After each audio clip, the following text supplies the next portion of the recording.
Kami soroti kasus pembunuhan ini bersama Direktur Reserse Kriminal Umum Polda Jawa Barat, Kombes Surawan.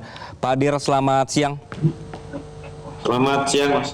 Baik, Pak Dir, jadi dari hasil pemeriksaan para terduga pelaku, kemudian kemarin sudah ada rekonstruksi, sebenarnya apa dasar mereka bertiga ini mau untuk menghabisi nyawa Indriana?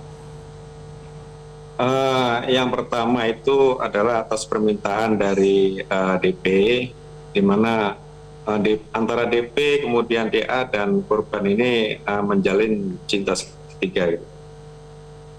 Nah, dari keterangan DP menyebutkan bahwa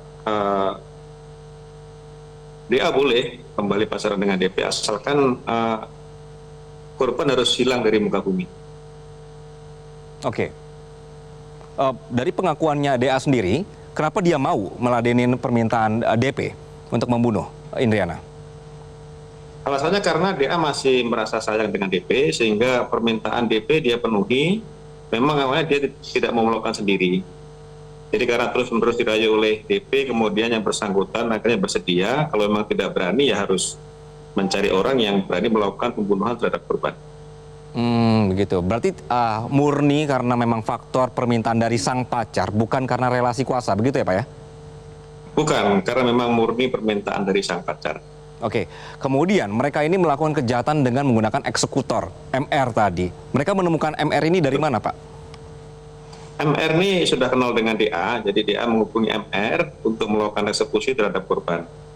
Awalnya MR menolak karena risiko terlalu tinggi, namun karena terus-menerus dirayu, kemudian di satu sisi MR juga sedang terlilit hutang sehingga menyanggupi untuk bersedia melakukan pembunuhan terhadap korban. Oke, dari pernyataan ini bahwa MR sebenarnya tidak mau begitu Pak ya, untuk membunuh karena butuh uang, dia mau melakukannya. Kemudian kalau kita samakan dengan si DA tadi, DA dan juga MR ini, kenapa begitu mau menuruti DP Pak? Karena mereka ada sisi di mana mereka sebenarnya juga ada yang satu pacar, kemudian yang satu menolak begitu. Ini kan butuh keberanian lebih ya Pak ya, untuk menghabisi nyawa orang. Ya.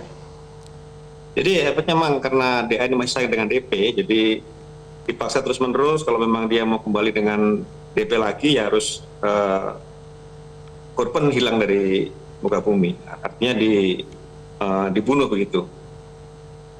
Oke, hanya berdasarkan itu saja? Tidak ada tekanan lainnya, Pak? Tidak ada, Mas. Artinya karena rasa sayangnya DA terhadap DP itulah makanya DA bersedia untuk melakukan pembunuhan terhadap korban. Oke. MR ini dibayar berapa, Pak, untuk bunuh Indriana? Awalnya dijanjikan sekitar 50 juta rupiah, namun dalam pelaksanaannya MR ini baru dibayar sekitar 15 juta, kemudian dibelikan satu telepon seluler seharga 8 juta rupiah. Oke, berarti total dia sebenarnya seharusnya dapat 50, tapi baru dapat sekitar 23 jutaan berarti ya Pak ya? Iya, betul sekali. Oke, berarti MR ini memang bukan profesional pembunuh begitu, tapi memang keadaan terdesak dan dia harus menjadi pembunuh? Ya, dia memang bukan latar belakang seorang pembunuh bayaran ataupun pernah melakukan hal seperti ini. Ini baru pertama kali dia lakukan, karena memang sedang kepepet dengan hutang yang dia alami. Baik, baik. Pak, tadi ada beberapa pasal yang dikenakan terhadap para pelaku ini. Kalau kita lihat ini keji sekali Pak ya, dari proses perencanaan sampai mayatnya dibuang. Bagaimana memastikan bahwa pasal 340 atau pasal pembunuhan berencana yang bisa diterapkan tanpa nanti berkurang lagi? Ya, jadi untuk pasal 340 KUHP ini kan tentang pembunuhan berencana. Kita sudah menemukan hasil pemeriksaan para tersangka ini bahwa memang semua ini sudah direncanakan. 1 minggu sebelum mereka melakukan eksekusi. Yang pertama dengan mencari seorang yang bersedia untuk menjadi eksekutor. Yang kedua kemudian merencanakan bagaimana mereka melakukan aksinya dengan aman tanpa bisa diketahui. Artinya dalam hal ini mereka bagaimana nanti melakukan eksekusi dengan cara dijerat, kemudian menghindari tempat-tempat ramai, kemudian juga menghindari CCTV, dan rencananya akan membuang jenazah korban di tempat yang aman. Baik, berarti tetap akan diupayakan untuk pasal 340 itu ya.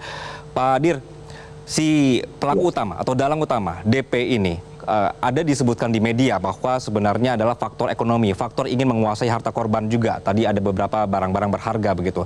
Sebenarnya si DP ini ini statusnya seperti apa? Memang status level orang yang berada atau seperti apa, Pak? Jadi untuk status DP sendiri juga bisa dibilang bukan orang berada, artinya sehari-hari juga bekerja, dia membantu menjual nasi kuning gitu Mas, di orang tuanya. Oke, berarti memang ada niat untuk menguasai harta korban begitu ya. Pak Dir, terima kasih atas informasi Anda di siang hari ini di Metro Siang.